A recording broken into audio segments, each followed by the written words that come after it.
All right, so good morning. I am Benoît de Dévédec, the coordinator of the French Heritage Language Program. We are an education program of the organization FACE, French-American Cultural Exchange. And for over 5 years now, in association with the cultural services of the French Embassy and the Alfred and Jane Ross Foundation, we've been serving more than 1,000 students of French-speaking background, both in New York City and in Florida. And now we are working in Maine with Chelsea and Doris.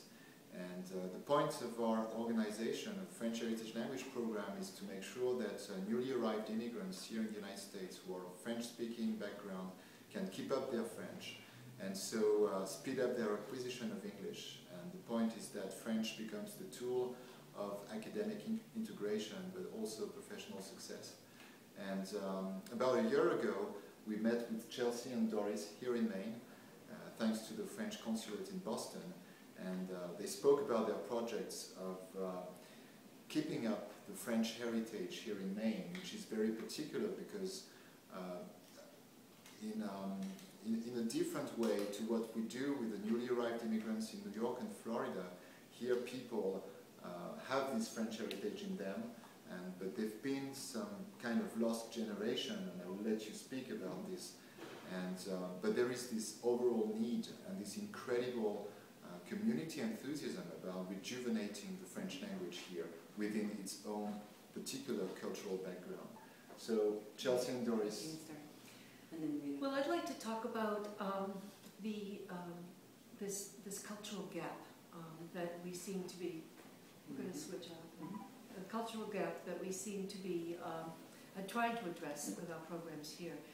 We have targeted some students in a school in Auburn who have some French background, and what we're trying to do is bridge the gap between generations. It's been about 2 generations whereby French is no longer spoken either at home or is spoken only by the grandparents, and there is an interest in revitalizing that heritage, that language heritage, and we're hoping that our program will bring some vitality to that. In addition to that, our program is a little more than just a French program after school. Our desire is for our program to be the key to other worlds. As a matter of fact, that's part of our motto. So we bring French and we celebrate the variances so that French becomes something very much to be proud of, as opposed to the experiences perhaps that my grandparents had or my parents had, where they were somewhat ashamed of their English because their English had a French accent. And so what we're trying to do is to celebrate the variances of the French from France, the French from Quebec, the French from Lewiston, the French from the Caribbean, and have people really join in and feel a certain synergy around the fact that they have this heritage. And I mean, what astounds me about Maine today is that there's still so many stories like that of people, what they've experienced, the kind of discrimination. And part of what we're trying to do in the project, I'm the Augusta coordinator for the Maine French Heritage Language Program, and we're working in 2 schools in Augusta with 15 children in each group. We have a teacher, cultural associate who's a member of the community who speaks French, and then an apprentice. In my program, the apprentices come from UMA and sometimes Colby, and then your apprentices. In my program, my apprentice comes from the local community. She is a matriarch in this community. She's 85 years old and she speaks French beautifully. She loves working with children, and she brings that Franco-American dimension to the work that we're doing. And also with Bates. And, oh yes, we have also 6 apprentices from Bates who bring the vitality of this generation and their use of French in today's world. And what excites me most about the program is that we're using cutting-edge pedagogical expertise to really immerse the children in the language. Doris and I recently presented at the City Council, and the City Councilors were skeptical. How are you going to do this? The kids don't know any French, and you're only going to speak French with them. And to just put them into that context and show the community how to bridge the skills and the expertise and the knowledge of French and the Franco-American community with the children, because they're not getting any access to that knowledge And in 20 years, that knowledge will not be the same. And so for me, it's a passion to bring it forward now while the kids are receptive, and also there's such a rich community presence that we can access and have as visitors in the classroom, which has been really, really quite wonderful. And so we're grateful for the help from the French Heritage Language Program. We have certainly benefited from the expertise and the pedagogical tools, and also the know-how of building a kind of after-school program. So one of the things you've talked about is extending the school day, for example.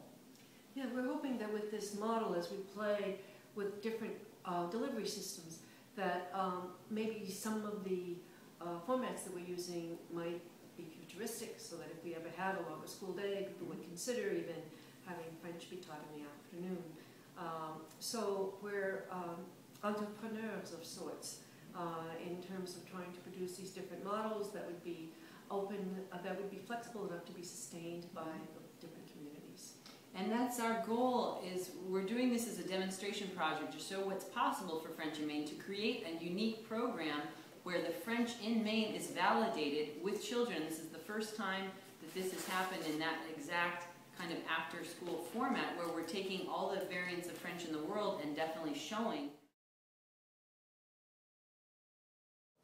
What I like, particularly as you were saying, Chelsea, in this venture, in this new project in Maine, is that we as the French Heritage Language Program have been used to working with newly arrived immigrants from Africa and Haiti, and these people are, most of them, first-generation immigrants, and they are already speakers of French.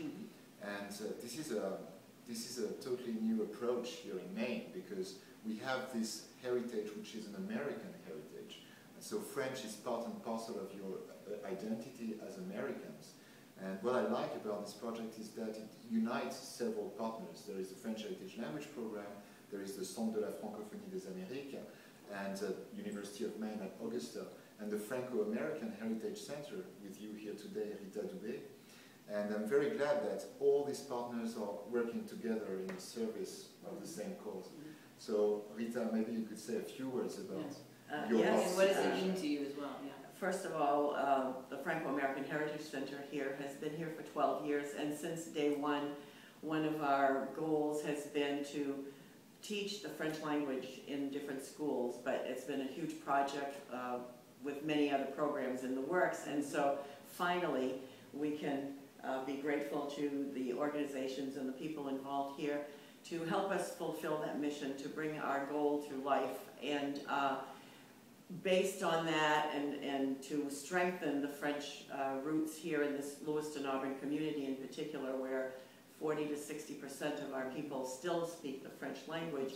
We have many other programs, for instance, La Rencontre, which takes place on the first Friday of every month.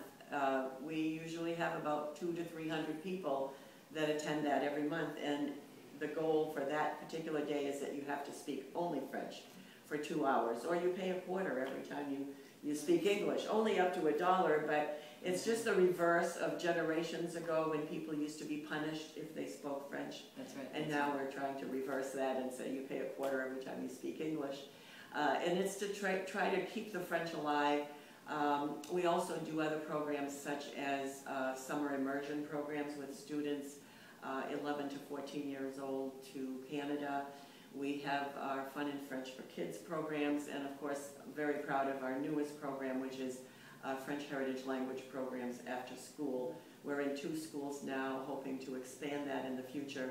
But it's part of our mission to preserve, to celebrate, and to pass on that French language, the traditions, the music, the foods, the culture. It's just a source of pride for us here at the Franco-American Center, and it's something that we hope will grow and flourish in the future. Very proud to be have that as part of our program here.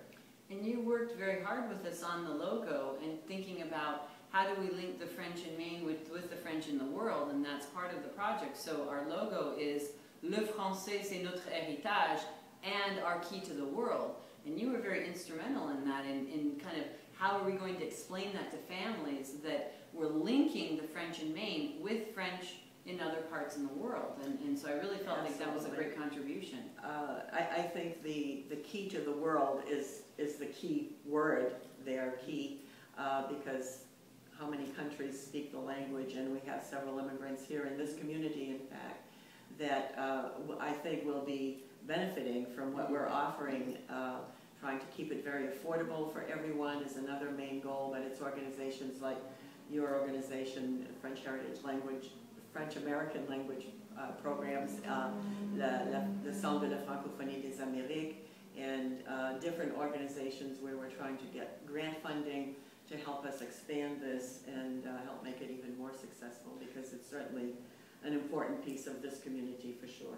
What have you heard from community members? Do you feel like this project is responding to the needs of the community? Have you heard feedback about the program? I have heard very good feedback. It's small, as you know. We've just had our first 6-month pilot program, but the response has been amazing.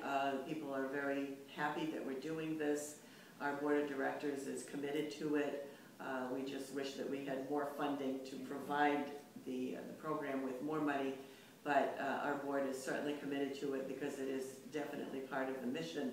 When we obtained this former church, it was to pay tribute to the Canadian ancestors that came here and built this place and this community with their blood, sweat, and tears, working in the mills and the shoe shops for nickels, you know, and dimes. So it was important to us to preserve this amazing building, but also to pay tribute to the Francos and to try to keep their heritage alive. And I've gotten really very strong feedback in Augusta. Families are telling me that the children are now able to communicate with the members of their family in Canada. I have a family in Augusta whose father is bilingual and the grandmother, so it did skip the generation. Oh, yes. And so in that sense, it's been really amazing to see, and that's my favorite part of my work at UMA,